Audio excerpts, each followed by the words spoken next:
economy took a bigger hit from the COVID-19 pandemic and the ensuing consequences than had been anticipated. And in 2021 and 2022, we were in unaccustomed trouble. Our economy, which in my first term had been widely acknowledged to have performed creditably, marked by the longest period of single-digit inflation, 7% average GDP real growth rate, and strong external balances, was on its knees. The government's difficulties in Parliament, with the slimmest of majorities, gave the impetus to the international rating agencies to trash us on their assumption that we would struggle to get financial policy measures passed through the legislature.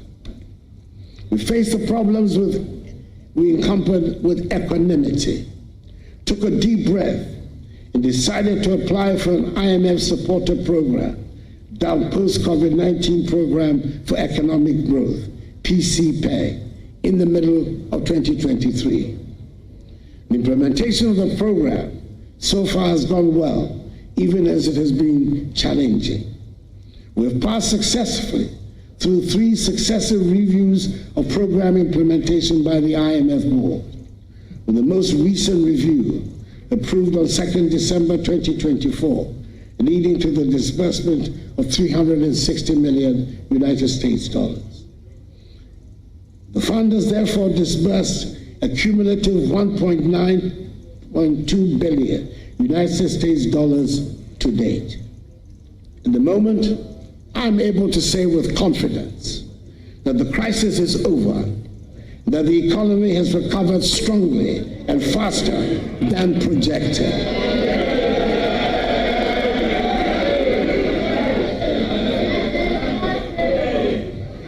In order for me to be able to make this assertion, I must make reference to the debt restructuring exercise.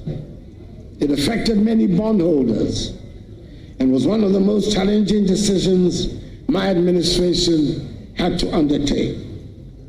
It was not a choice made lightly, as we were acutely aware of the personal and financial hardships it would impose on individuals, families, and institutions across the country. Many citizens had invested their hard-earned savings, and we fully understood the pain and sacrifices this exercise demanded. However, it became evident that without such bold and decisive action, our economy would have faced an even greater crisis with far-reaching consequences for every Ghanaian. This restructuring was essential to address unsustainable debt levels and to create the fiscal space needed to stabilize the economy and lay the groundwork for future growth. It was critical in ensuring that Ghana could meet her financial obligations, regain the confidence of international and domestic investors, and restore our economic credibility. Through the resilience and understanding of the Ghanaian people, coupled with the strategic measures we implemented, we have been able to chart a path towards the recovery that is underway. Today, we're witnessing the positive outcomes of the painful but yet necessary exercise. The economy is rebounding strongly. Our fiscal position is more stable, and our debt sustainability has significantly improved. These developments have provided a solid foundation for sustained growth and development, ensuring that the sacrifices made by bondholders and other stakeholders will not be in vain, but rather the basis of Ghana's economic revival. Mr. Speaker, the country is not broke, as some propagandists want us to believe. We're handing over the country with gross international reserves of almost $8 billion United States dollars.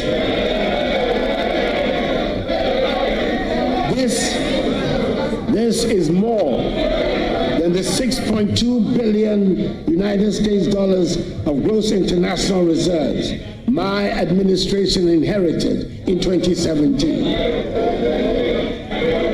Economic growth. The noise will not shut out the statistics. And I intend to put the statistics on the record of Hansard, no matter the amount of noise.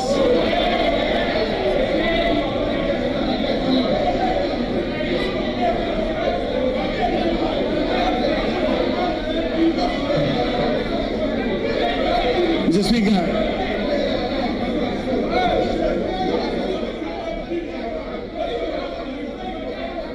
Mr. Speaker, economic growth. Honorable members, the level of interruption is high. Please, honorable members,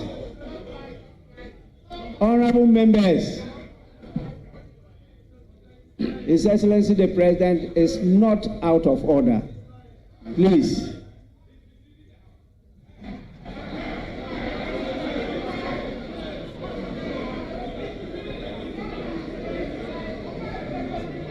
Honorable members, your statistics might be different from his, but that doesn't mean he's misleading the House.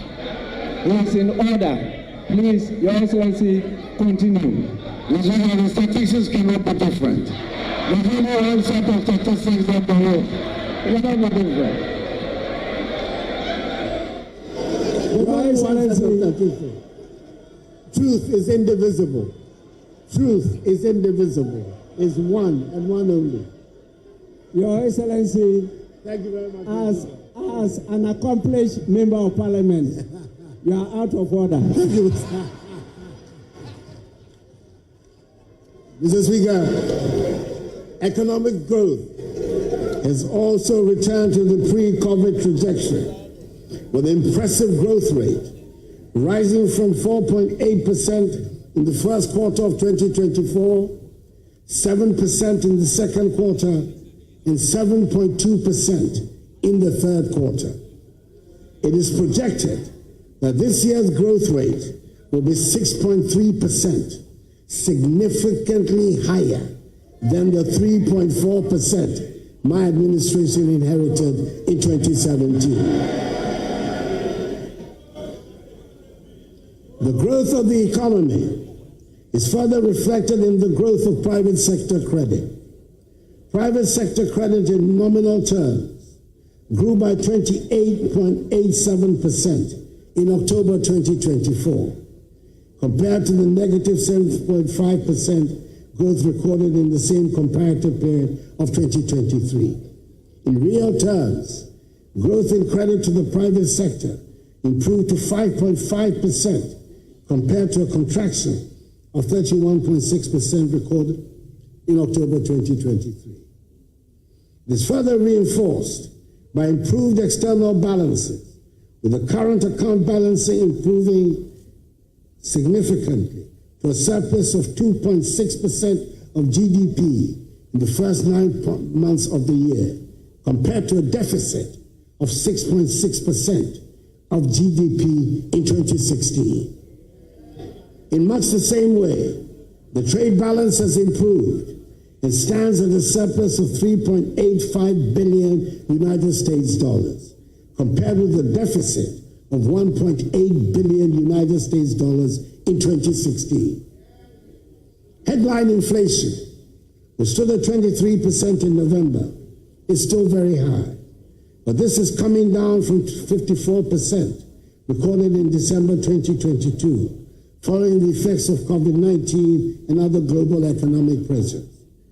Encouragingly, food prices have also begun to decline, bringing some relief to households and contributing to a reduction in the overall cost of living.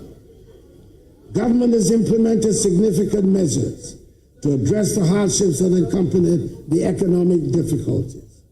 These include increased budgetary allocations to towards the school feeding program, the capitation grant, the National Health Insurance Scheme, and the Livelihood Empowered Against Poverty program, LEAP.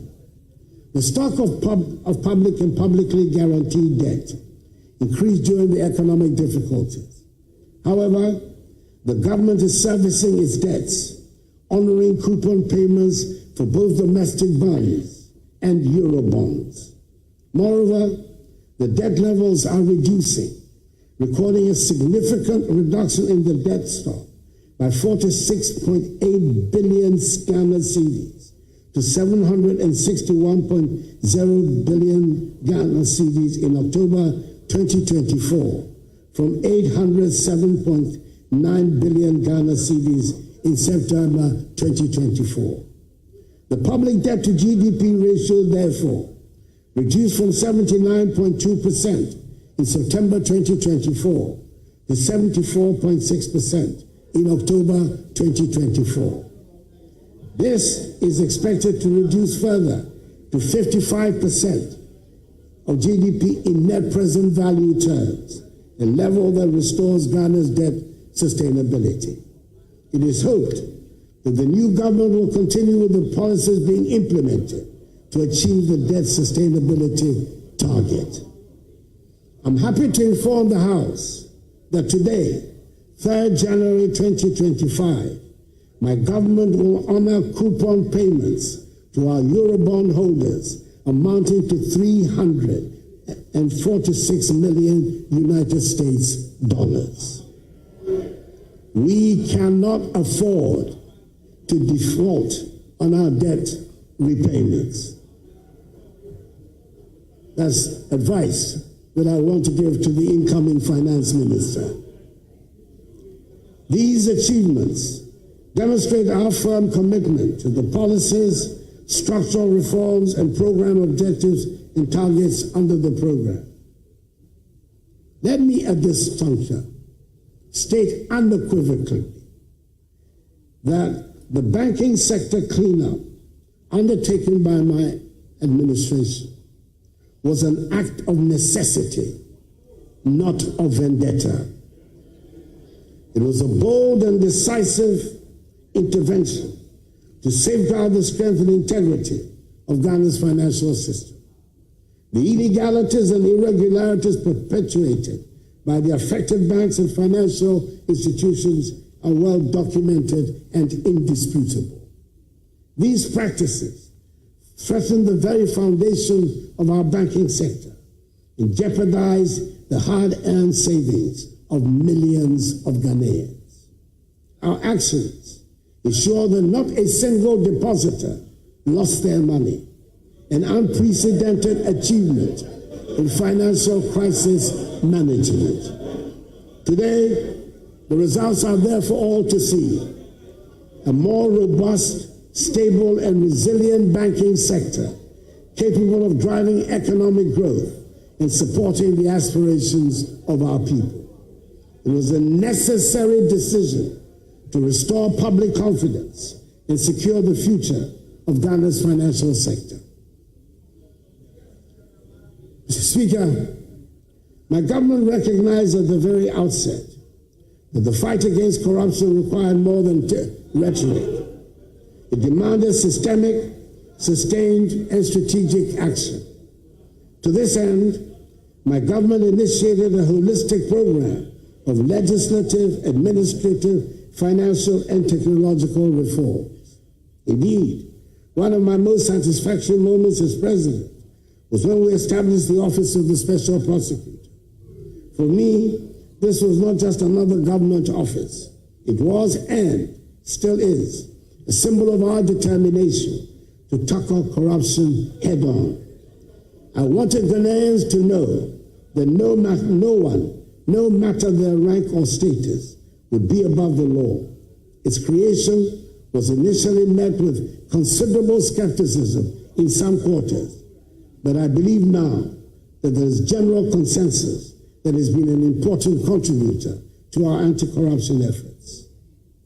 During my first term, we passed the Witness Protection Act in 2018, creating a framework to safeguard individuals who cooperate with law enforcement, especially in corruption cases.